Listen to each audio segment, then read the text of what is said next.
Welcome back, everyone, to the weekly Armchair Kickoff podcast. On this Monday evening, I am joined by a very special guest and a very good friend of mine. I am joined by current Wexford FC midfielder Jack Doherty. Jack, how are you this evening? Good, Keane. Thanks for having me on now. How are you? You well?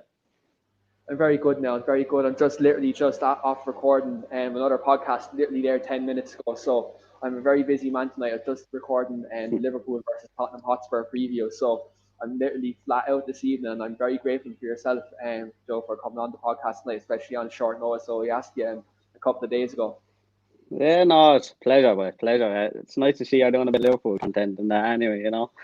Yeah. I've often got criticised online recently that I'm not putting out Liverpool content, but if you go back on the archives in the last couple of months, I have put out Liverpool content, but there's always different narratives going around. Yeah. It is what it is. So for our viewers who are predominantly, we cover Premier League and we cover all different leagues. Jack, a friend of mine from Tipperary here in Ireland, and Jack is a professional footballer. Jack has played for clubs like Waterford United, known as Waterford FC now, currently playing for Wexford FC, played for Longford Town, played for Ipswich Town under Mick McCarthy, among other clubs such as Carrick United also. So I'm going to talk to Jack tonight about his football career. We're going to talk about Liverpool tonight. We're going to talk about his own inspirations and kind of just other kind of football-related topics with regards to this. So we've a lot to talk about this evening. Yeah. Jack, just talk to us, I suppose, about your early days kind of playing football. Like I remember years ago when we used to kind of hang around each other. Years ago, we were like young. We were playing football in Tanner's Gate in Carrick and Shore. Like myself, yourself, Kyle, Josh. Like years ago, we used to always play football. And you got me involved years ago playing up in Carrick. I remember, the Mini World Cup and everything years ago. Like flat out up there years ago. Just, I suppose talk to our viewers just about your early days playing for like Carrick United and kind of how your development kind of started at an early age. Yeah, it was literally just, as you said, out in the street playing the whole time. I never really, you know yourself, I never really went anywhere without a football in my hand. You know, I always had a ball in my hand anywhere I went. You know, I just loved playing soccer. Really, you know, I started off kind of in the academies with Carrick. They used to be always the World Cups over there and all that. You know, but it was just literally I just loved playing soccer, and since I was about 5, 6, all I wanted to be was a footballer, like what everyone else wanted to be. But that's really what I wanted to be, was a soccer player all the time. Just always had a ball, and literally I just kind of really what kickstarted it off for me was probably the Kennedy Cup year. Under 13s, we went to the Kennedy Cup. It's Limerick, you know, it's a tournament for the weekend. Basically, you represent Waterford. It's basically where all the top young players play, like in the Kennedy Cup, you know, the Dublin crowd. You have every county is in it, like, you know, and that's really what kickstarted it off for me from there. Like I played well up there, I had a good tournament, and just went on trials then from there, you know. Yeah, and you did play with the Kennedy Cup team, and you're currently playing with Carrick United at that point also. Like at that time as well, you were also kind of playing GAA a bit in Carrick as well, weren't you? Like you were playing a bit of Gaelic football, and you were playing kind of at Cumber College as well at the time. Yeah, I played every sport really as a young lad, you know, and also I played all the GAA and that in school. I was decent enough at the GAA, but I only really played all them sports to get off school, you know.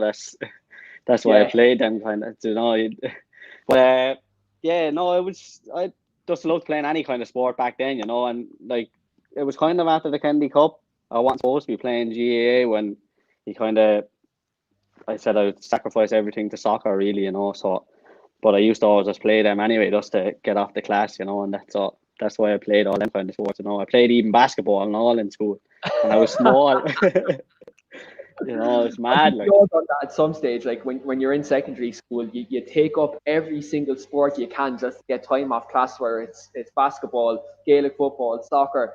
I think at one stage, even in school, I was playing badminton. You know what I mean? Just to get out of class. Like, you know what I mean? I used to do anything not to go to class, and I know I'm actually a couple of friends with my couple of old teachers on Facebook now, so that if they're watching this now later on, they'll know now what I was doing years ago. But you know, like in terms of like I think in terms of Irish culture, there's always a majority of players. There's always like a divide, whether it's GAA or soccer.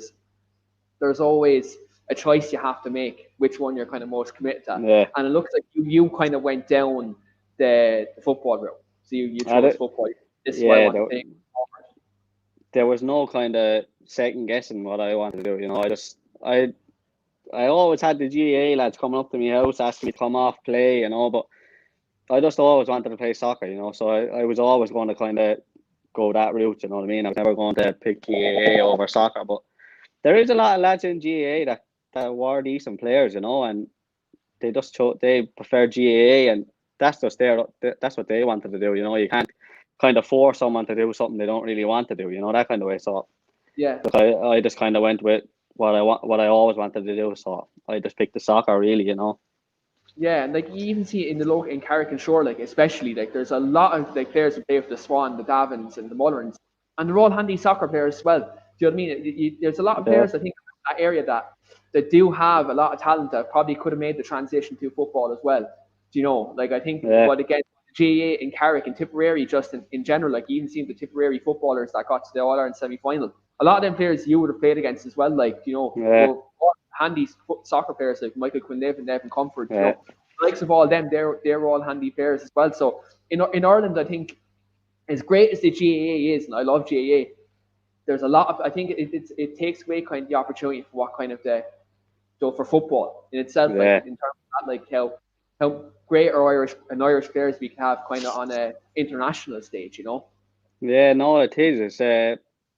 It takes up a big kind of gulf, and like soccer is not the number one sport in Ireland, really. Like, you know, it is GAA, like, you know, so you're second to that, like, you know, so you're going to miss out on a lot of players too. The GAA, vice versa, they're going to miss out, like some GAA clubs are going to miss out on good soccer players too, like, you know, that were good GAA players, you know. So yeah, but like you're going to miss out more, so the soccer will miss out more than the GAA will, to be honest, you know. Yeah, and in terms of like, you were obviously, when you were in secondary school, you were playing with Carrick. Then you did make the Ireland team as well at that stage. Just talk to us about your time kind of representing your country. Yeah, no, geez, it was a great honor, like, but you know, it was kind of, I was only about it was the under-15s when I started, you know. That's the first. I was only 14. It was the under-15s. We went off to Dubai, like, it was kind of my first real trip away, you know, and played a good few times. I played till under-19s, I think it was. So I played a good few years, but like, it was always, looking back on it now, it was like, you don't really think about it when you're in the moment, you know. It's, you kind of look back on it and think, geez, I wore the jersey, and I still have that first jersey home framed, you know. But it's a great honour, you know, any age group. You don't have to be senior. Like, it's put on an Ireland jersey is, geez, when you're young, is everyone's dream, you know what I mean? It's the only thing you want to do is play for your country. Like, you're watching all the games and you're thinking, geez, I'd love to be able to do that, you know. But it was great. Like, it's a great experience. You're playing with good lads. Like, Jack Grealish and them played with us growing up, you know. And I remember when he first came over to Ireland, it was up in Dublin at a training camp, and he came over. He was still with Villiser at the time, but like, you can see how good he is now. Like, even back then, he wasn't the fastest, but on the ball, he was just a joke. Like, he'd skin you in the corner. Like, he was on my side. We played against each other. Like, obviously, I was playing on the right when he was playing on the left on the other team, you know. So, but he was class. But I wasn't really marking him because I kind of stay on as well, you know.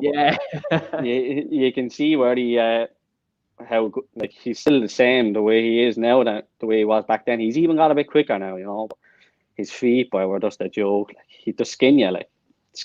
He's skin. That was his first training, like, and he was a year below us. Like, he was just skinning lads to be at the band. Like, it was a joke, like, how good he was. And in terms of, like, in current Irish players now, is there anyone who in your group now that's there now? Sean, like, he'd be my best mate, like, Shawnee would. We went kind of, we broke through Waterford at the same time, you know. So he's there. Darragh Lenihan, he was in our group. He's in and around the squad, you know. Yeah. Alan Brown, played with Alan Brown as well. He's with Preston. Like, he's good players. Brownies. Trying to think who else is there. I think they're just the three that were in our group growing up. Them three lads. Yeah, just kind of like in the current kind of squad now. Yeah, and then when we went off with the under-15s, we played against Holland, and I was up against the Poi, Jethro Williams. I was marking him. The PSV. He was a PSV. Yeah. He was class, but the Poi was, monster. They bet us 3-0. He scored 2, set up 1. Class he was. Yeah, I know from a Man United perspective, for me, he didn't really work out. But you can see since he went back to Leon, he's just different class over there. It's the systems as well. He's so attack minded, and with Van Gaal and he's defensive. Same with Di Maria. So when he was at he's playing basically as a wing back. He's a winger, high forward kind of. It's not going to suit you playing in a defensive team when you're so attack minded. You know what I mean? Yeah. It's like they're restricting a fella on what he's good at. It's causing the other team. The Poi is class. You see him even with Holland now. He's unbelievable. Just different gravy, 100%. Yeah. And with yourself, Jack. Say it again. And with yourself, Jack, in and around that time as well, you're obviously coming through. You're in secondary school. You're with the Ireland team. You're also kind of playing with Carrick as well. You kind of went to Waterford United not too long after that, then. Yeah, I went to Villa and Bowes and Waterford because Carrick only had we were only having 8 and 10 players training at the time. They wanted they were a lot more into GAA than soccer, So I moved to Waterford where it was just all soccer.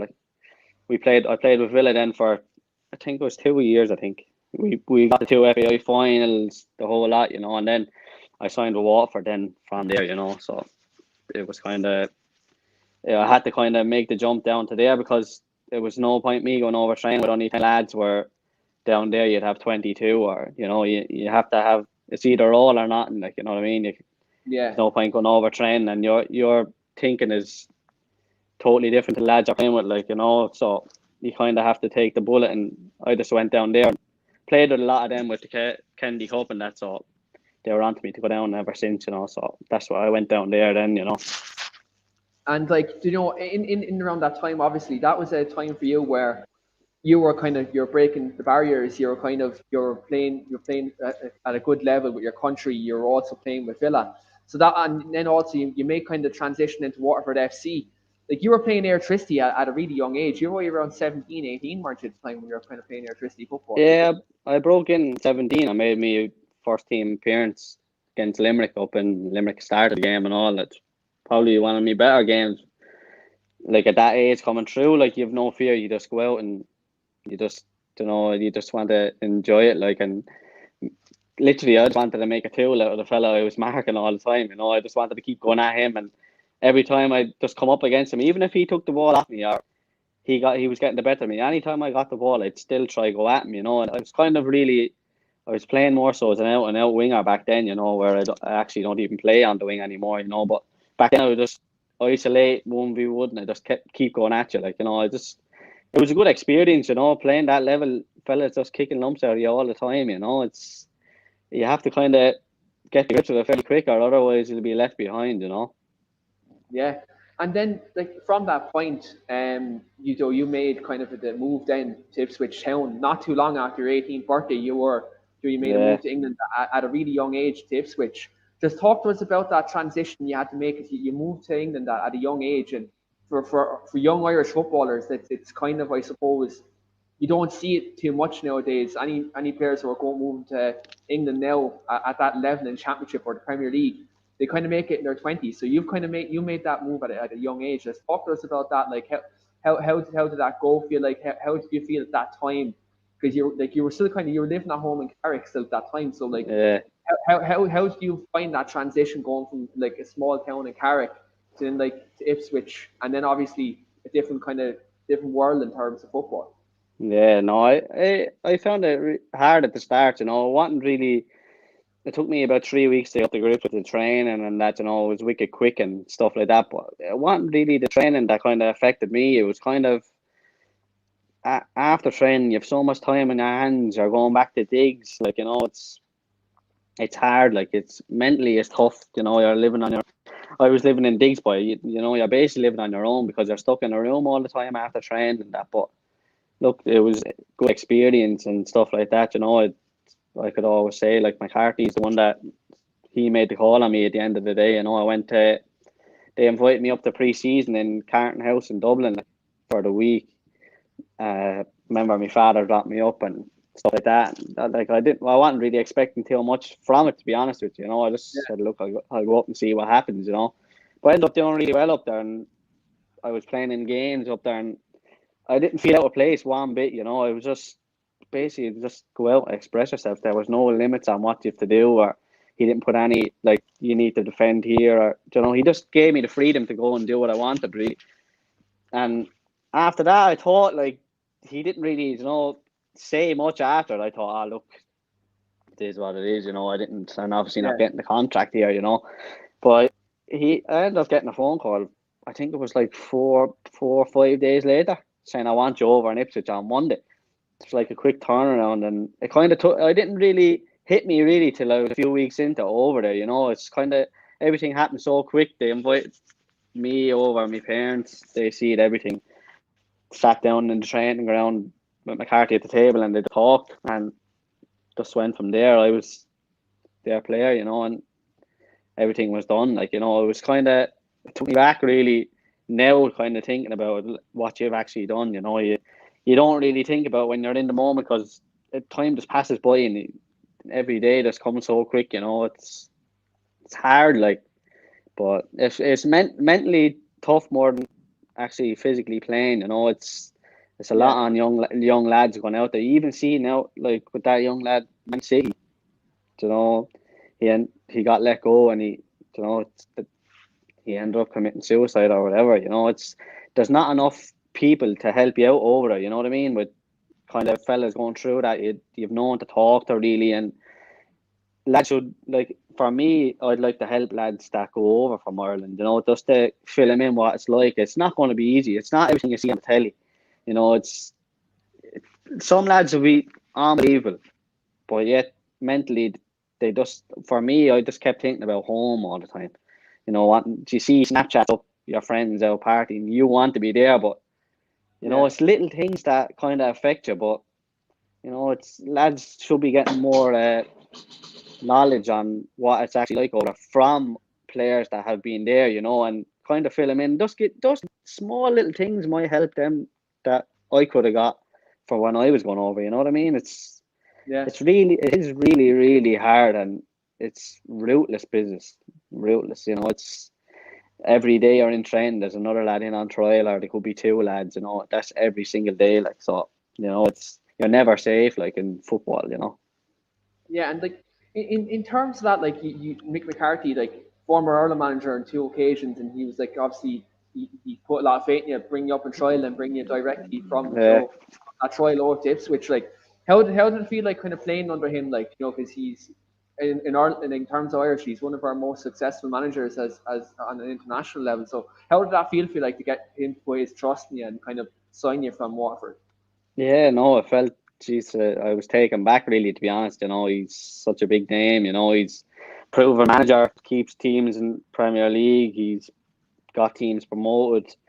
He's, you know, he's everything that, you know, you just know who's boss when he's around. You know, there's other managers you kind of, he have that aura over. Like, if you're at 20 years pro, or your first year coming through, he's boss, and no one says that back to him. You know, he's kind of have that without even saying that, and you know who's boss around the place. You know, but he's brilliant. Like, Sessions, you hit TC as well, the assistant manager, Terry Connors. Yeah, He's quality for the forwards. Like, you know, there's sometimes you go in training and McCarthy will take half the squad, TC will take all the forwards, attacking players.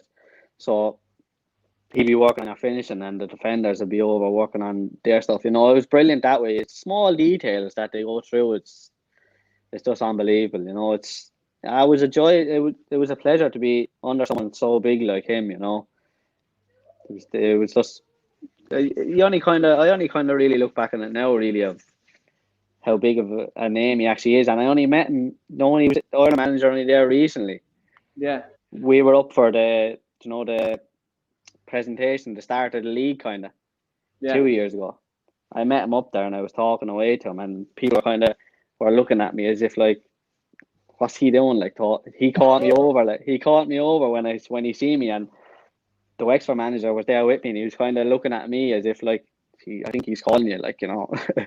So I was over talking to him for ages, and he was just asking me how was I getting on, how's my family getting on. You know, he's a gentleman behind it all, you know, but he's totally different when he's in and around the training ground than when you're talking to him outside it. You know, you'd be kind of nearly afraid to talk to him when you're in the training ground, you know.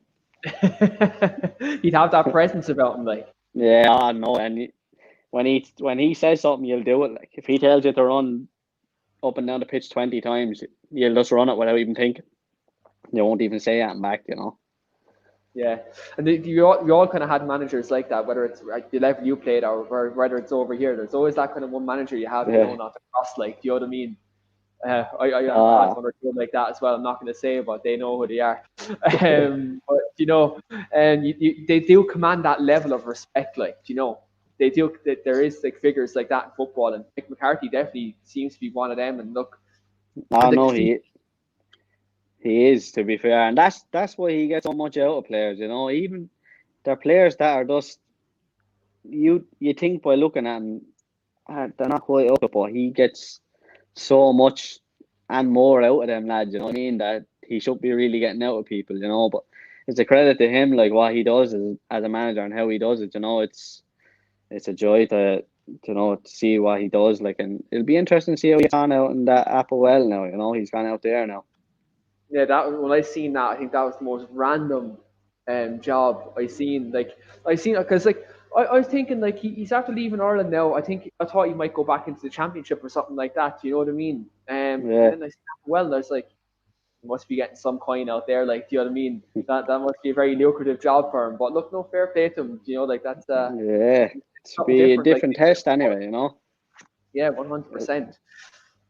And Jack, in terms of like, you know, inspirations in football, like obviously as a young fella, like when you're young, what footballers do you watch like at a young age, like when you're just growing up? Like I remember when we were growing up, like we used to be out playing football every day out on the street. Like for you, who were your early inspirations?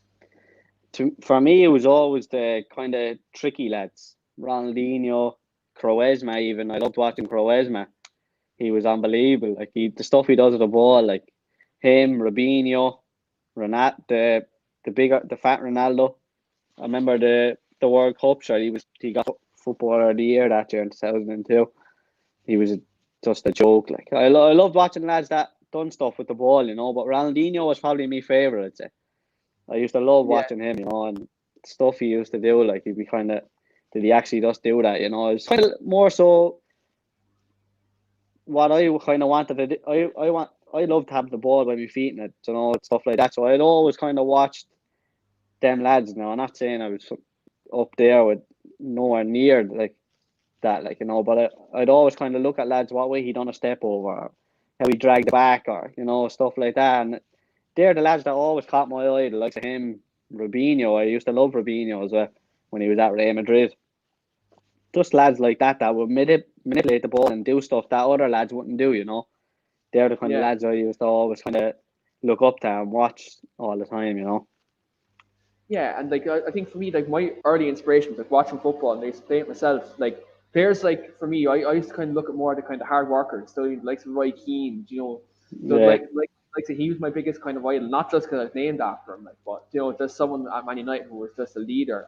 Rio Ferdinand, another person who I just loved, like defender in his early years, how he used to bring the ball out of the back and just was so commanding. Another player I used to love was John Terry, even though I hate Chelsea, I despise Chelsea. But John Terry, like his reading of the game, like he was someone who I used to love watching. He used to always know where to be. You know, he was someone who Rooney used to say it. Rooney'd have the pace on Terry all day, all long, all day, every day. But John Terry just knew where to be in that position, and he'd always make a tackle. I used to love watching that. He was a player who I used to love watching years ago. Obviously, Cristiano Ronaldo is probably the favorite I used to watch growing up because what he done when he was at United was just ridiculous. You know, he was someone for me who was just Yeah, superstar. he was class, Ronaldo. Even when he was coming through the young age, like he was brilliant. But just his drive alone, like he was always going to be a world class footballer. You know, he's unbelievable. It's even now like why he's doing at that age. Like it's an absolute joke what he's doing. He's a cheat Why? code. Like he's the human version of a cheat code. That's what he is. Yeah, he's a joke. But I'm more of a Messi man over Ronaldo. I'm Team Ronaldo because look, the United connection is there. I'm always going to be Team Ronaldo. Yeah, But I'm look, just Messi because like can Ronaldo drop into a deeper position the older he gets? You know what I mean? Like he's not going to be able to 38, 39. Like see what Ryan Giggs what he done. Drop back yeah, into like Messi could play in the middle all day. But his passing ability is just frightening. You know, he wouldn't yeah, even have to move out of the centre circle. He just ping it everywhere. That's I'm more just the way Messi is like. You know, he's just naturally gifted. Like you know, yeah. Ronaldo's was all down to hard work. I would agree with that. Like he yeah. was, Oh yeah, he like definitely. And like you can see he the transition, like how he went from like being a talented player, but then like how he yeah, filled himself out. And then like I think a lot of that was down to Carlos Queiroz and Ferguson, though. Two of them like really yeah. kicked that out from like they really Oh did yeah, they at did, a young and they made him. You know, they kind of filled him out as well as a man. You know what I mean? He was kind of age. real thin when he went there at first, wasn't he? And you know, he even the listen to some of the podcasts on United players, like they used to just kick lumps out of him in training. They were saying, you Yeah, know, and kind of made him grow up, kind of not be doing all these flicks and tricks. They still even some of the lads said once they nail him, he'll still do this a flick or a trick again after that. You know, that's just down to how confident he is. You know, and you can't take that out of someone, really. You know. yeah, 100%. Jack, in terms of like your return then to Ireland, you're out in Ipswich and you had a loan spell after that. Like, talk to us kind of about your return to Ireland, kind of your return to football over here, and of your road to kind of Wexford. Yeah, no. Look, once the offer came up to come back on loan, I really just jumped at it. To be honest, I didn't really think of, and really, I just wanted to come home. And look, once I came home, I was kind of I was happy in myself. You know, I was enjoying it a lot more, and it was just the fact that I was at home. Really, if I grew up out in England, you know, it's different. You're watching after training, lads go back to their family, you know, and you just go back to a room. So it's kind of different here. I come back, play a game, I'm at home. You know, it was kind of it made you feel like you're not thinking about things as much. You're just doing your own natural thing when you're at home. You know, but where you're on over there on your own, kind of stuff plays in your mind a lot. Like of say if you had a bad game, like it'd be on your mind till you go into training the next day, and even at that, it's still on your mind. Where over here, you get it. You after a match, you come in, your father to say, "Oh, you were shit today," like stuff like that, you know, and it kind of just at least you had someone there to kind of tell you that. Where Talk to you, yeah. you know over there, you're not really talking to anyone, but kind of the players there are the managers, you know, or you might have the reserve manager there that might be able to talk to you. Or he'd say a few things to you, you know, but no one will tell you the brutal honesty of how you played and stuff like that, you know. But it was kind of look, I enjoyed being back home. To be honest with you, you know, it was just it was more natural, and I was just enjoying myself a lot more, you know. And saying that, I played my two best games before I left it. To be honest, and they were kind of the 21 manager Sparky was saying, "Do you really want to go home, like, and go on loan?" He was saying like you could be offers over here, and I was like, Waterford were on to me again to come back on loan, so I just said I wanted to go back, you know. Didn't really think about it twice, you know. Yeah. It's like, look, I suppose, like, from that point of view, like, what that shows, like, players need to have their own comfort zones. I think that's key. You have to be happy at a club, not even so much at the club, but your surroundings outside of football. Like, if Yeah, that's not there, it's going to hinder your football. You know what I mean? You have to be in a good place mentally to be playing football. And you see that in players across the world. Do you know what I yeah, mean? When they make big adjustments, whether they're at their young or they're in middle age, like whatever age they are in football, you have to be happy, and that is key to enjoying your football. Being happy, like I think that is key at any Yeah, level.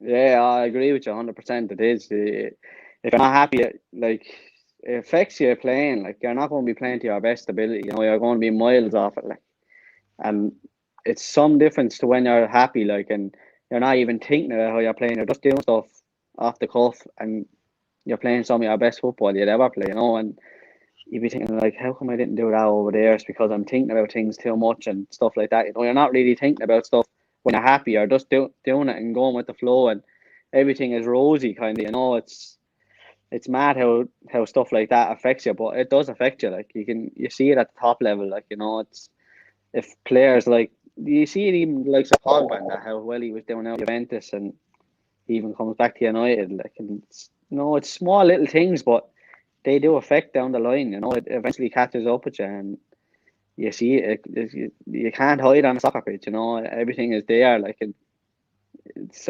everyone have replays of the matches, or the video games, even some of the reserve games. Everyone videos games now. You know, they're all live. Like, so you can't hide. Like, there's no hiding place on a pitch. You know.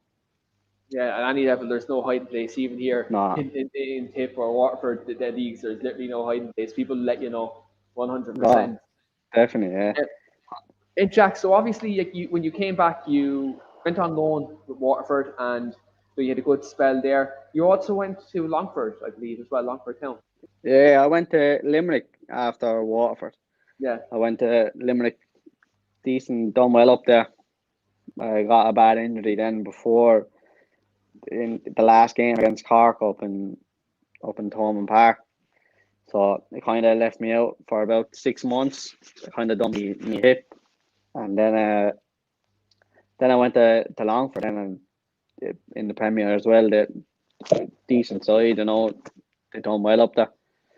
It's it's different like playing over in Ireland than England. You know, it's totally different. But you know, you have people coming to watch you all the time. Like my father goes literally to every soccer match I play. Like he goes, like, he's since I've been 6, 7, even before that, I'd say. And to this day, I'd say I can count on one hand how many games he missed, which is not many. Like, you know, he's been to every game. yeah, So like I wouldn't do half of it without him. You know, he drove me all over the country when I wasn't driving up and down to Dublin every weekend to train with the Irish squad and that. You know, so look, he deserves a lot more credit now than I do. To be honest with you, you know, he's without him, sure, I wouldn't be. You know yourself, I wouldn't be anywhere yeah, near where I was today, where I am today. Kind of without him, you know, he done everything for me. Like, you know. So yeah. to be fair, he deserves a lot more credit than I do. Like, to be fair, like I can do it on the pitch, but he's the one that does all the things behind the scene as well. You know. Yeah, and it's always good to have, like in any form of life, whether it's football or where you're going out getting a degree or whether you're working, it's always good to have a support network there. And Yeah. especially it's better when it's a parent as well, because that's always someone that you're going to trust. Do you know what I mean? And like the Yeah. fact your father helped you, like he made sacrifices for you. I think that obviously speaks volumes of kind of his commitment to you and how much you benefit from that as well in terms of getting your moves to Waterford, getting your moves to Ipswich, or getting your moves to Wexford. Yeah. And it's always good to have someone like that supporting you. Now, I know we actually talked off camera literally before we went live about football agents and how they're looking more out for their pocket rather than the welfare of the Yeah. player. And like the way you just explained that there now about your father kind of, being your support network and doing everything for you, that shows that, when you have someone in football who actually cares about you, it makes like your life easier, not only off the pitch but also on it. You know what I mean? There's no added pressures. Yeah. Yeah. No, I had agents myself. You know, but like my father was the number one. He'd always like he's not gonna have the club side. Like he's gonna have your best interests. Really, you know, and that's gonna like if I wanted to do something, he'd give me advice on it, or he'd tell me, look, I think this option would be better for you. But he would never go against that, and he'd put you in the right direction, really. You know, he'd never kind of lead you to something. Say the money could be better somewhere else, but if you're not happy there, what's the point in you going there? You know, it's where if it was the agent, he'd be saying, he'd think in his own mind, I'm getting this fee off the club and this amount of money be coming into my account every month or whatever it is, whatever he has lined up with the club. They don't actually tell you that, you know. You just get your contract, and what's on the contract is yours, but everything that they agree is it's not on the contract. It's their own agreement, though. Like, they deal with everything. I didn't have to deal with anything. They deal with everything. You just turn up, that's it. Like, but they'd only call you when they want to call you. And you know, I can go through so many stuff with agents, but you know, you can see it with yourself even now. Like, they're just in for money, like agents. You know, that's their job. Like, really, is to sell you. You know, that's what they do. Like, and they're going to try keep making money on you, even if you're happy somewhere. They want to try. Look, I think you could do well here, like, and just to push you for a move or some other cash going into their back pocket. You know, or if you stay at the one club, their fees are not going to go up until they actually sell there again. You know what I mean? Unless you get a new contract, stuff like that. You know, it's messy. Like when you're growing up, you're just all you want to do is play soccer and love playing soccer. But when you get to the high end of stuff, it's totally different. You know, it gets a lot more messier. You know, that side you see more so that side of football than just going out and playing every week. You know. Yeah, especially with social media and news being the way it is, agents are nearly becoming more prevalent talking point than actual the football itself. We're seeing it now with Pogba, we're seeing it with other players. You know, it's something that I think with the way modern football is going, the agents are having more of a role than they have in previous years. And I don't think it's right, but look, it is what it is at the moment. You know, that's just the way football is going and the way modern football is going at the moment.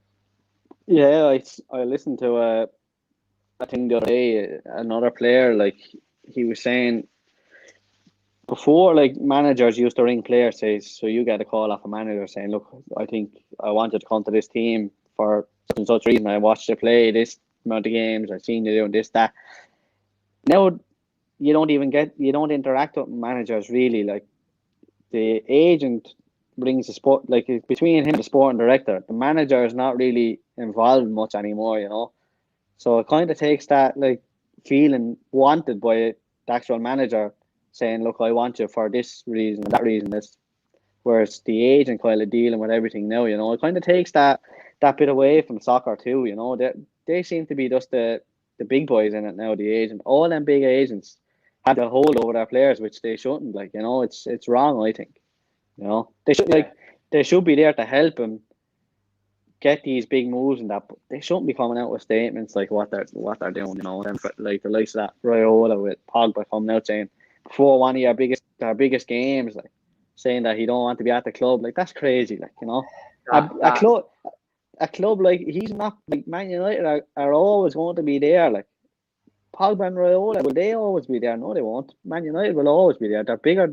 They'll be bigger and always will be bigger than any agent and any player, any of them big football teams. And also, look, it's madness, but they seem to be getting away with things, you know. Yeah, they do, and look, they're getting away with murder at the moment. And yeah, when that happened, that came out last week. People watch his podcast. I wasn't the happiest of people. I have my feelings about Paul Pogba and Mino Raiola, but you know, but there should be hefty fines, like, for him coming out saying stuff like that. You know, if that was a player coming out with remarks, I guarantee you FIFA would find him. Like, you know, they always seem to find, even managers can't even come out and talk about referees. They get fined. You know, they should be fined. Yeah. Like, there should be fines like that for agents. There should be, but I think FIFA now are worried more about their revenue stream and all that other crap that finding agents at the moment. In terms, obviously, look, you're now with Wexford FC now. You've been with them kind of the last few seasons. Just talk to us about kind of how you got there, because I know you returned to Carrick United just before that. Yeah, I returned back playing for Carrick really because, look, I wanted to get back enjoying soccer. To be honest, you know, it's a lot of ups and downs, you know, and kind of your love for it kind of falls away. So I went back playing. I was enjoying it. Scored a lot of goals. Just really, I was playing. You're playing with your friends again, and it's kind of what you grow up playing. Like you're out playing with friends, and you're really enjoying the game. So that's all really. I went back playing, and look, I found me love for it again. And I played with David Breen at Waterford. Growing up, like he was more experienced, and he kind of called me and asked me would I be interested in going down. So I said, look, I'll give it another go, and I really enjoyed it, and I've been doing well since I went there. Like, and I left halfway through the season last year. I went along for the end of the season, and the traveling kind of killed me. I was driving up and down, and 2.5 hours to go training and stuff like that. It was taking its toll on me. But I done well up there. We got bet in the playoffs. We were unlucky not to get promoted. We were the better side really, and I done well. But I was kind of playing a lot deeper up there. I was playing in like a number 8 kind of position, which I never played before in my life. But he just wanted me getting on the ball all the time. So it was something different, and I did enjoy it up there, but it's the travelling that takes its toll on you, and you're not staying up there or anything like that, it's hard going, like, so Wexford it's so close to me, and the club have been so good to me, they do anything for you, and the manager has been brilliant with me. So look, I really enjoyed it there, and it's something you can't beat being happy, and once you're happy you play well, that's the way I look at it anyway. Yeah, like your some stuff with Wexford. I remember the last podcast we were meant to record one literally back in August. I remember like literally that week. It was literally on your return. You're after banging in a couple of goals, and it was all over the Wexford social media and on Twitter. And I was like, geez, he's doing the business, like, you know what I mean? It's once you're enjoying it, like, good things happen to you. It's crazy. Like, boy, like, if they make like someone like the manager down there has been brilliant to me. It makes you feel so wanted, and you can't beat like that beats a lot of things in a manager. Like, once they make the players feel wanted and they really want to play for you, it's brilliant how well he's been doing with me. Like, and that's all I can try to do is repay him back on the pitch, and to the club. Like, they're a good club, and they have good people involved in the club, and look, once I'm happy, like, that's all you can do, really. That's absolutely the main thing. One thing I'd like to ask, actually, since like in terms of football and yourself, when you eventually stop playing, would you like to go into coaching? Would that be something you'd like to do, maybe long term? Yeah, I would actually. To be fair, I'd like to be able to help kids and to give back something that maybe I didn't get when I was growing up. You know what I mean? I'd like to give back whatever I can, whatever way I can help anyone in any way possible. I'd like to do it, like, and to be fair, Trevor Casey's been on to me to do a bit of the covert thing with him. So I'm doing 2 camps with him now, the end of this month. So see how I get on, and I'm not going to go too involved in it yet because I'm playing and I don't really want to be I still have a good few years left to play, so I don't. Down the line, I will eventually like to do that. I'd like to get involved in some way, helping young lads, and especially just to see them develop and see where they go. If there's Would it be any. something like like when you're finished? Would it be something like, let's say down the line when you're fully when you have it packed in it, like, effectively, like, would you like to do maybe something locally, maybe in Carrick or in around Tipperary, Waterford, where players at that level who can make the next step? Would you like to maybe help them kind of players and kind of give them kind of guidance in that regard? Yeah, I'd like to do something like that. To be fair, yeah, help kind of the more so lads that could have a chance, and try lead them in some way that like that their parents might be able to, or some other coaches haven't been, play that, say, that kind of level or whatever it is, whether it's just a small little question they have to ask you, or something that might say, oh yeah, I learned something off him today. I'll take that on board and see where they go. It's nice to be able to give back to people and help in any way you can, because when you go over there, trust me, you're on your own, like, and you only have your family and close friends or whatever it is, but you're literally on your own, so you kind of have to take that into account before you actually go and like, to be fair, I don't think it's wrong what you were saying before. Like, lads going at a later age now, I think they should kind of do that more so than really jump into it at a young age. I know it's hard to turn down an offer when you get an offer at a young age. It is Yeah, hard to turn it down, but you will develop more playing men's football. To be fair, and I know I played men's football when I was young anyway. So, but like, if lads are not playing men's football and they're going over playing, say, under 21s or something, just stay and give it that extra year or two. If you're still good enough, they'll still want you. yeah, 100%. And like, just talk about like football in general now. Like, obviously you're with Wexford and you're flying now, and it's obviously the off season at the moment. Like, you know what I mean? The electricity league kind of, or that's it's Yeah. different to the Premier League in terms of timeline. Like, how are you keeping now? How are you still doing a bit now? Like, I know obviously with COVID restrictions, that it's kind of hard. Like, Yeah. gyms and all that stuff will you open back up. So like, how are you kind of finding the off season now? Yeah, it's hard, It's you're kind of on your own training a lot, and like you're just trying to get out for a little light run and stuff like that. But usually I used to go over training with Carrick on the off season, and keep myself fit, like, and get a touch of a ball and Yeah, stuff like that. But there's non contact now, so it's hard, like, and literally I've only been kind of a few light runs and doing a few body weight stuff and just try to keep myself ticking over a small bit, it's not were the they happy same. with Like, the club? Are the club like Keaton Track? They doing stuff on Zoom and stuff like that. No other clubs, even at amateur level, yeah, even here, like they're doing it. they have been. Yeah, but it's. See, we won't be back in. We probably won't be back until January anyway. You know what I mean? It's nice to get a break from it too, and they kind of you get trust. Like, they'll trust lads, but if you're not doing it, like, and you go back pre-season, you'll be miles They know. behind. It'll They show up know. anyway. You'll show up anyway. You know what I mean? So, look, you kind of have to trust lads to a certain extent, to look after themselves and do the right things, But it is hard, like, with the restrictions now. It's tough. Like, you're kind of just, you have to kind of do your own thing, go out and try do your own runs, and it's mentally tough more than that, But once you do it, you feel good after it.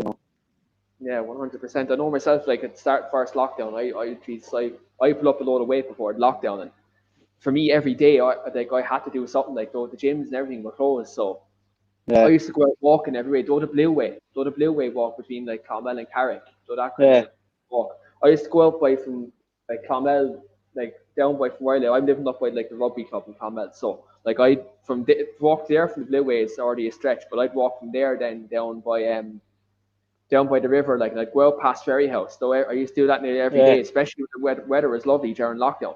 And it was just really good just to get out of the house, and kind of keep yourself occupied, because whatever you're doing, whether you're playing ball, whether you're in the gym every day, or whatever you're doing, this lockdown for anyone who's involved in sport or anything like that, it's a tough time for anyone. So I do encourage anyone who's listening now or could be watching later, even with restrictions or no restrictions, if you're ever feeling down or anything, do go out and do keep yourself occupied, because it's good for your peace of mind more than anything else.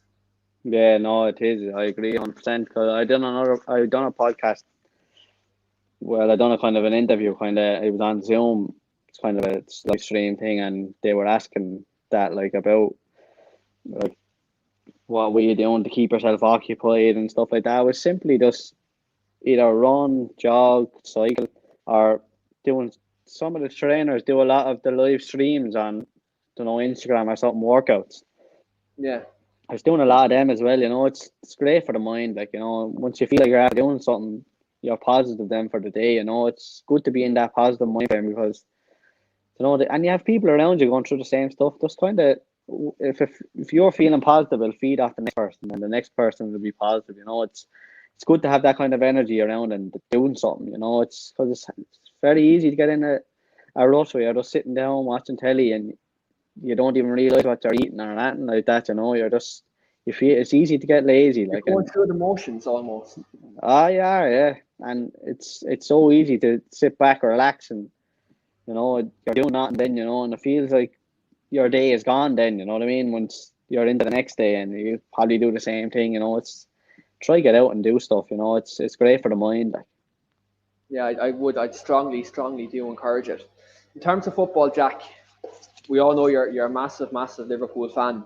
Before we kind of talk about Liverpool's kind of fantastic kind of term under Jurgen Klopp over the 5 years, I'd just like obviously to touch on something. A former Liverpool manager today, sadly passed away, Gerard Houllier, at a young age of 73. Though one of the Liverpool's best managers of recent years, won a treble at Liverpool in 2001, and was kind of one of the managers who was instrumental in the development of the likes of Jamie Carragher and Steven Gerrard.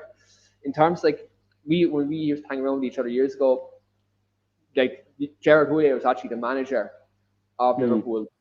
Like in terms of your early years watching Liverpool, who were kind of your kind of like favorite players of Liverpool growing up? Who would be your kind of early memories of Liverpool and kind of the Gerard Houllier era? It's definitely Michael Owen and probably Steven Gerrard, really. But Michael Owen, I'd say definitely. It's just his movement, and as a forward, like as well as he's kind of players that you kind of remember, really. You know, he was really, any of the players that played with him, they say he was the best player by a mile. Like, you know, Carragher always raves about saying that, how good he was, like at that age, you know, and only for the injuries, really, they really hampered him. He won the Ballon d'Or like at such a young age, you know. I think he was the only English player to ever win. Was he to ever win a Ballon d'Or? I think he's the only English player to ever win a Ballon d'Or. I know did Bobby Charlton win it before it was named the Ballon d'Or? I'm unsure. If anyone knows in the comments of watching live, do research that for me and do let us know, because I do believe the Ballon d'Or anyway. It's definitely, since it's named the Ballon d'Or, I don't think anyone England have won it, have they? No, I don't think so. Not that I remember anyway, but do you know what? 1974, I think. It's after hit me. I think Dennis Law won it, didn't he? With United back in the 70s. Yeah, I think it's before it's named Ballon d'Or, but it's the same trophy. Like, do you know what I mean? Yeah. Dennis Law won it. Yeah, but for a lad him to win it at that age is crazy. Yeah. Like, like the only probably people who are Ronaldo and Messi really know that were young to win it. Probably, you know, he was a joke really at a young age. He had a good relationship though with the likes of Heskey and, you know, Gerrard, and Liverpool were actually they were good without being brilliant, if you know what I mean. Like, the way they are kind of now, they were still winning trophies, like, you know. So it's credit to what Houllier was doing with the side, you know. He did bring through a lot of young lads that came through the academy and that as well, you know. Yeah, like he did a fantastic job with other clubs as well. Like, he was at Villa, you know, he was at Lyon. Like, he has a very kind of good legacy in football. And I seen, like, do you watch Talk Sport at all? Yeah, I listened to a bit of that. You see Danny Murphy today, that broke my heart when he was talking about him. Like, he was told, like, Danny Murphy was told live on air about Houllier. And yeah, like, it broke my, like, I watched the video live, or like not live, but I watched it earlier on, and like, it was just like Danny Murphy said he'd break down walls for Gerard Houllier. Danny Murphy was one of the players, even though look against United years ago, he used to always fucking score against us. He used to always score against us. But he was a player that was prevalent under Gerard Houllier. Like, he was one of his biggest players. We have actually a comment in here saying who won the Ballon d'Or, English player. Michael Morrissey said Stanley Matthews. I don't even know. I'm sorry, Mike. I actually don't even know who that is. But yeah, we have an English Ballon d'Or winner there. But thanks very much for dropping in the comment, Mikey. I don't know who he is myself, to be honest. I'm gonna have to Google him now. Stanley Matthews. I'm actually gonna have to Google him. That's gonna wreck my head for the night. I wouldn't know who he is now, to be honest, either. Yeah, English footballer. Yeah. So. Yeah. Oh, yeah. Yeah, but look, again, we I knew we were nearly there anyway, in terms of there was another. Yeah, no, it's like, since we've been growing up anyway, you know, and stuff like that. It's like, that was obviously years ago, was it, that happened? Like, you know. Yeah, we weren't even alive. We weren't even. And I'm gonna say it, like, we weren't even thought of at that stage. Like, do you know what I mean? But like, in terms of, no, that's how good a player Michael Owen was, you know. To be anyone that's in the Ballon d'Or, like, it's obviously a world class player, like, to be even considered as a Ballon d'Or, you know. So especially on the time he won it, well, like the players that were in and around there, in that Oh yeah. regard. Like the players that were in there, like the Beckhams, the Zidanes, Vigo, Ronaldo Yeah. was in around that time. Like there's many different players in around that timeline, and that who would have been in contention for it around that time. You had Yeah. other players at Arsenal as well, like do you know what I mean the Henrys, Bergkamps, like Michael Owen was in a timeline where he's in there with a lot of good players. So definitely at that young age, he was very good. We just got another message in there now from Levi, who's watching Levi Whelan. He said Kevin Yeah. Keegan won it twice as well. Geez, I didn't even know Kevin Keegan won it. Jesus. That shows how much I know about all our football lads. Yeah, I don't. I'm gonna It's have to hard. I'm gonna have to do more research. Yeah, the older football is tough to keep up with that. You know what I mean? It's from at and past the 2000s. There, forget about it. Yeah, So absolutely. it's For yourself, obviously, Jack, with Liverpool at the moment, like Jurgen Klopp in the last 5 years has done a fantastic job in turning Liverpool around. Because before that, you had the Brendan Rodgers era, you had the Kenny Dalglish era, and you kind of had Roy Hodgson before that. And Liverpool were in the big games; they'd always play well, but in terms of levels of consistency, they were never really there. no. So how would you kind of assess the Jurgen Klopp kind of era yourself in terms of the 5 or so years he's been there, like, and what you've seen and kind of what you've enjoyed about Jurgen's time at Liverpool? Yeah, he's done a phenomenal job at the club. He's a brilliant manager. But his man management, everything about him is just cool. He's such a cool customer. He took over the squad. He still got that Brendan Rodgers squad to finals. And he's done some job since his recruitment. I know that Michael Edwards and them they recruit a lot of the players and stuff like that, but he obviously gives them the type of player he wants to fit into his system, and it works. Like Robertson, stuff, Mane, Salah. They signed them not big money. The two big signings probably Van Dijk and Alisson for big money, really. Yeah, But he's done a phenomenal job, and like he would have done that at any other club. Like I know United were looking for him. Ferguson went to his house to meet him and everything. Tried to persuade him to go to, any kind of club would have benefited from having him as the manager. He's brilliant. It'll be tough to see him go. Like when he does eventually go, you're not going to get the same kind of job you see with any of the top managers that left their club. They kind of went spiral like down the way. It's hard to see kind of someone come in and do the exact same job, but look, he leave the club in a stable position, I think, as well. and like it's actually something I was going to mention to you later on the show. But obviously Jurgen Klopp's done well, and his contract is actually up in 2022. Funnily enough, Yeah. a former Liverpool captain's contract ends the same week as Jurgen Klopp is Steven Gerrard at Rangers. And he's been doing a fantastic job this year, and looks like as much as I don't like it, he's going to break Celtic's stranglehold in Scotland. And looks like the 10 in a row looks like isn't going to happen. And Yeah. looks like the Rangers are going to win the league. They're doing well in the Europa League as well. And Gerrard's man management in Rangers seems to be quite good. Would you like to see Gerrard, if he continues what he's doing at Rangers now, would you like maybe him come in and succeed Klopp? Or who would be your kind of ideal successor to Jurgen?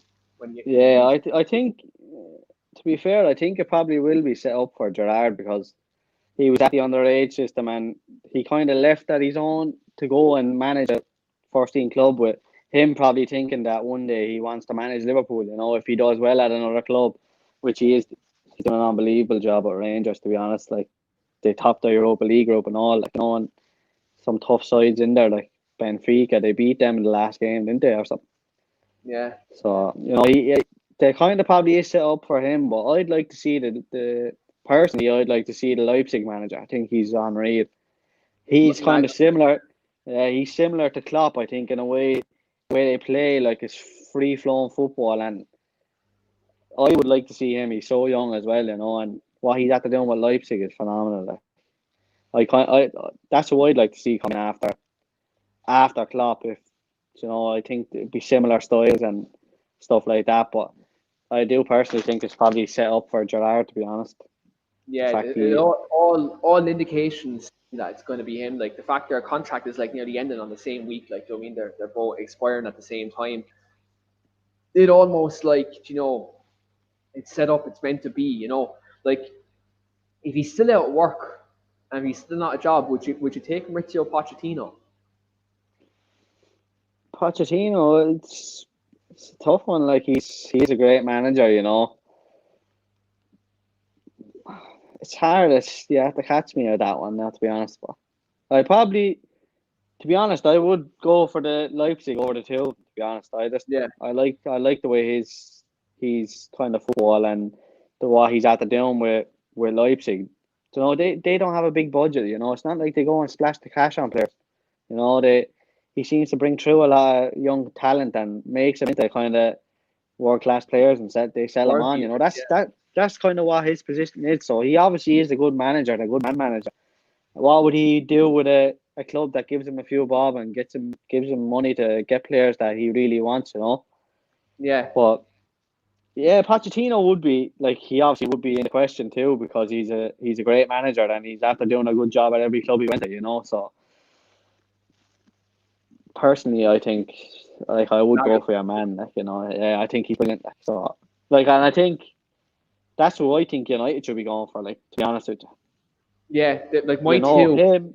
Him or Pochettino, you should be getting. No, he's on the market. And I can't they're sticking with Oli. I just personally don't think he's the right man to get you back to where you want to be. Like to be honest with you, yeah. You know why? He's the manager right now, and it's just everyone knows why. It's but number one, he's a yes man for the board. The board don't want someone to come in and make noise. Like that's one of the reasons why they got rid of Jose Mourinho. It's one of the reasons why they got rid of Jose is because he wasn't happy when he didn't get his players. He went out to the media and he made that very clear. Ollie's not going to do that. Do you know what I mean? He's happy to be at the club. Do you know what I mean? And he's not going to get a job. Like, let's be realistic here. He's not going to go out and get a job anywhere else in the Premier League after this. I might be wrong. He's done a reasonable good job at United, but I don't see anyone at the top level going out and getting. You look at his CV, Jack. It's mold at Cardiff, mold at United.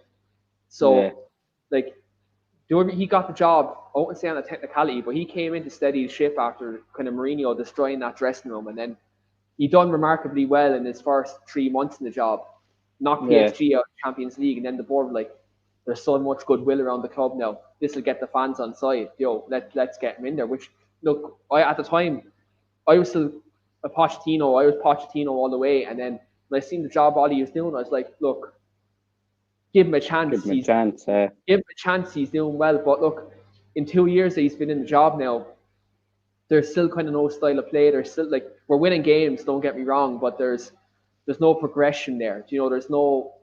We don't have an identity. Do you know what I mean? Like there's no identity there, and I think with all the top sides, you have your Liverpool and City. I'm just going to bring that they're two of the biggest examples in terms of identity. They literally score the same type of goal. So I mean, there's a pattern of play. You know what way Liverpool or City are going to approach a game. Even Lampard's Chelsea now to an extent, you can see kind of how they're going to approach a game. Tottenham, look, Dave Mourinho, I'm not going to even talk about him because I'm not giving him any justification in the world. But you look at these top sides, they all have a partner play. They all have an identity. Man United in 2 years under Solskjaer, we don't have identity. It's off the cuff. It's individual brilliance that's getting him results. Bruno Fernandes saved his job. Like, let's be real. We were 6 or 7 in the table, and he came 14 points off third, and then Bruno came in and saved him his job. I think Ollie's very lucky to be in the United job. I'm not going to scream Ollie out. I'm never going to be one of them people that's going to scream Ollie out. Do I think he's the person to take Man United forward long term? No, I don't. Would I like him to succeed? Absolutely. But do I think it's going to happen? I don't think so. No, I don't think either. Like you're too hit and miss. You're my media old Liverpool. You go out and beat a top side, and then you go out the next week and you get beat by a side you should be beating. It's not. It's hard to watch that. And I know how you feel because all my life growing up watching Liverpool, we were like that. Really, we were like. I don't find saying we want because we'd always have that one world class player like Suarez, Torres, we always had Gerrard, who was obviously world class, you know, but someone alongside him that he can feed off, you know, like yeah, it's you know, but we'd always sell them on to they'd always go to a bigger club. Now they seem it's Liverpool everyone wants to go to, really, you know, it's them or City, you know. Back then it's kind of like your best player, oh, he's gone, he's gone off to Real Madrid, he's gone off to Barcelona, like but now it seems like the clubs like we seem to be linked with everybody, every top class player. Anyone would want to play under Jurgen Klopp. So even if Jurgen Klopp wasn't the Liverpool manager, like watching it, you'd love to play for Jurgen Klopp, you know. Well, personally, as a United fan, I'd take Jurgen Klopp at the club. But with Tim, who I actually do a bit of work with Madrid United, as a question in for you, Jack. Interested as a player, does Jack think Raiola's comments would have an impact in the United dressing room? I don't think they'd have an personally. Like they'd obviously have an impact because players would be probably talking about each other, and like there would be groups within a dressing room that would, like, they'd be obviously saying, look, who's this? I think he's going around talking about the club like that. You know, you'd have the likes of Rashford and all them grew up, came through. They're Manchester men. You know, they'd have that kind of like no player's bigger than the club, like, and for an agent to come out and make them kind of remarks the way he did, like in comments, it's just crazy. Like, and it does have an effect. There's a reason why, like. That I watched that game the other night against Leipzig. They started so poor. Like there was obviously something wrong there because no one even broke a leg to close down anyone. You know, the first goal, ball comes in. Usually Wan-Bissaka is there. He's a free shot, like, you know, and it was like mistake after mistake, and everyone they didn't seem they were clued in. You know, the job they were supposed to do was like how hard did you work to get top four, like, you know, and then just to blow it away like that, you know, it's. There's I think, yeah. To be fair to what he's saying, I wouldn't say they'd be coming out saying it personally to each other about kind of, you know, putting Pogba in the shit in the dressing room, but there is lads probably talking between each other saying like this shouldn't be going on at this club. You know what I mean? It's not right. Like if that was at, like, put it this way, if that was at Klopp's, Guardiola's dressing room, that player wouldn't even be in the squad, and I put 100% he wouldn't be nowhere near the squad, no matter how good he is. Yeah, there's like you see it even with, like, I remember from I played against Ravel Morrison when he was at West Ham, and to this day he's probably the best player I ever played against because he was just frightening. And Ferguson said he's the best talent he ever seen come through United, but his off the field stuff was affected. Like he was involved in gangs and stuff like that, you know, and he still was at West Ham and that, but he was, and you can see where Ferguson was coming from. He was just a joke, like, probably, and he got rid of him, you know. He was ahead of Pogba and all them in that under that FAU winning cup team, you know. So like that's the one thing about top class managers. They do, if there's someone that's going to affect the team, they won't be near the team, you know what I mean? And like that's where Oli kind of, you know, Pogba is probably bigger than Oli, you know, as in around the place. You pay 90 million for someone. Oli feels probably like I can't leave him out of the team, you know, or out of the squad because he'll have an impact coming off the bench or whatever it is. But there's lads there that would give more, like McTominay and them. They're not half the talent that he has, but they give you everything on the pitch, you know. And that's what you need, like, you know. But yeah, I can see, you know, it did have an effect, I think, anyway, definitely, 100%. And the players probably would be talking about it privately between each other, but I wouldn't say it was between, like, they come out and pull him out and throw him in the limelight and start hopping off him there. But if Roy Keane was in that dressing room when that came out, Paul Pogba doesn't survive. Yeah, nah. That's what you're missing. Like, you're missing that leadership within the group, you know. Probably, like, Ferguson left the boys run the dressing room. That's just the way it was, you know. But outside the dressing room on the pitch, training pitch and all that, he's the boss, like. But that in and around the ground, it's the captain usually, and that's the way it is at every club. You have that kind of leader that, you know, he's. Maguire isn't that though. Like for me, like Liverpool, like Jordan Henderson, right? He's a leader at Liverpool, right? At City, well, Fernandinho is like kind of the club captain at the moment, but before that, they had Vincent Kompany. Do you know what I mean? Like Chelsea, Yeah, I think it's Thiago Silva's their captain now, isn't he? Like, yeah, there's a lot of players there who are experienced at the top level or a captain and their personality. Harry Maguire is not that leader for me. Maguire is not a no, captain. He's not a captain. I personally think Bruno Fernandes should be captain of Manchester United because you see on the pitch, he has that, but he also has the quality. Do you know what I mean? And he yeah, has you leadership. need that. That's something that you need Yeah. that. But you even see at Leicester, like I guarantee you, Vardy is the one in around there, him, Schmeichel, stuff like that. You know that they really opinionate. They get the opinion across, and they're wicked respected around the ground. You know, them lads like Maguire's just not up to it as United. Like for you watching the likes of Ferdinand and all them when you were growing up, and then you're going to watch the likes of him now. Like he's miles off it. Like he's getting away with murder at United. Yeah, and look, it's interesting to see. I know we're links coming out today. We're linked with Ben White from Brighton, so I'd be interested to see if he comes in. I'd be interested to see what price we pay for Mm. him because yourself, Man United tax. It's like English tax. Do you know what I mean? It's Yeah, it's very mad, big. but they Leicester knew what they were doing because that's Soyuncu they brought in as a great centre half, and Yeah, now and they've got Fofana as well. Fofana. That Fofana is good. Like they even got rid of him and they kept Johnny Evans and that. Johnny Evans is a great centre half. So he just does Yeah, the basic thing, and like he gets a fella beside him like Soyuncu last year who was able to play. He was an upcoming young lad. He was brilliant defender. And then Johnny Evans just does the basics and does them well. City wanted to sign him, sure, 30 last million. Yeah, January. yeah. He's a good player. Like he's well underrated, I think.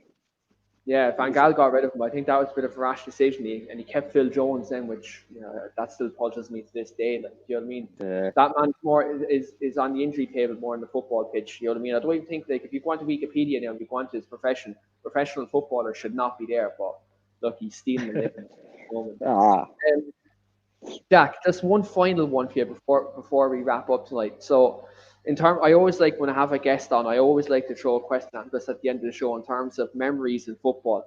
This can be like anything from amateur level to games you've played or games you've watched on television yourself or been at for Liverpool. yeah. What is your favorite memory in football? Favorite memory is definitely the Champions League when they came back from 3-0 down. I remember I was only young enough at the time. We were in a pub, went to the game with my father and that.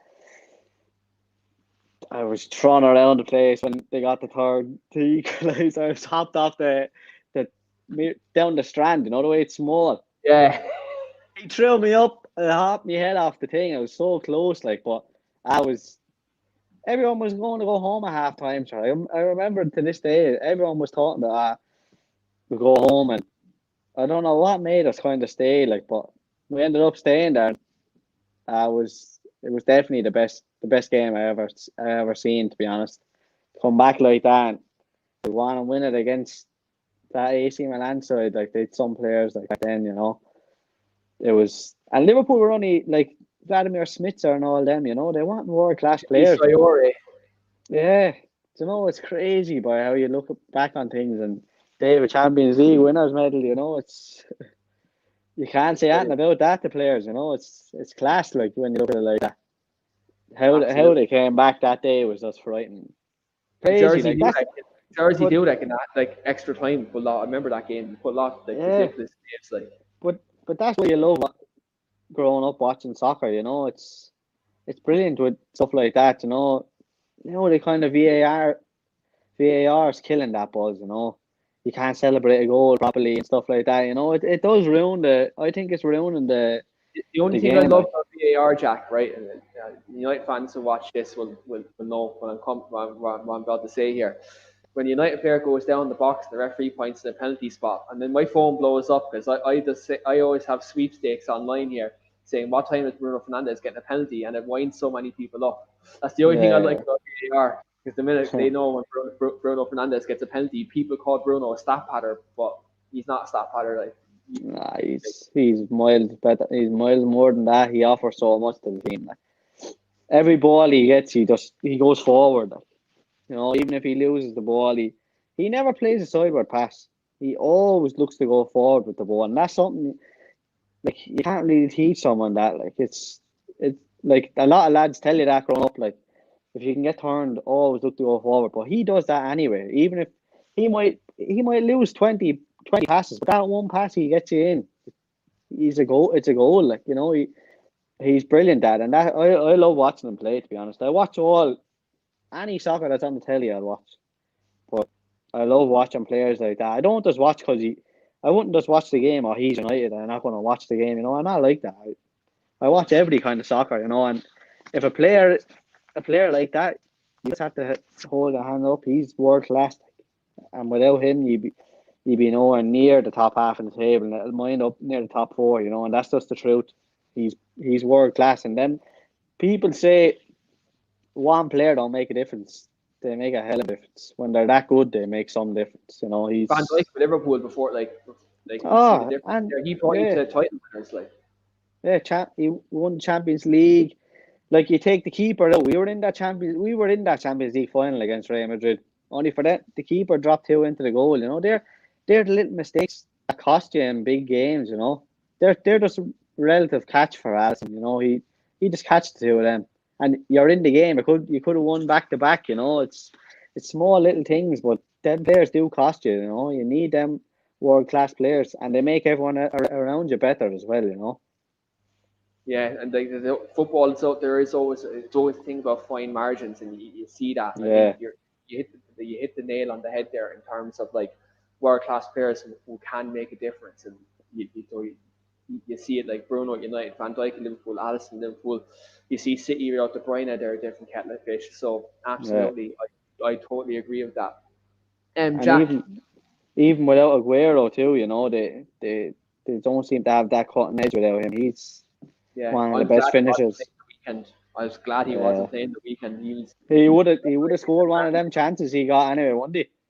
Yeah, I think with the Mahrez one, he definitely would put away. That was a surprise there with Mahrez, because I think Mahrez is unbelievable. At Leicester. Second time in a row though, Luke Shaw is after doing a number on him. He done it last season as well. Like Luke Shaw, I think there's always that kind of that defender. Like I know you probably know from playing as well. Yeah. When you come up against a certain player, there's always a certain player who probably have your number. You know what I mean? If that makes sense. It's not like that he's doing nothing to stop him. He's like a rash on his back, he's tied to him all the time he gets the ball, and that's all he can do, but sometimes he might go past you. Like he had that chance, if he scored that, they'd be all talking about Mahrez, they wouldn't be it's small margins to find a game, things go for you and things go against you. It's one of them games, to be fair, he didn't really get isolated against them 1v1 either, They defended well, the other day against City, to be fair.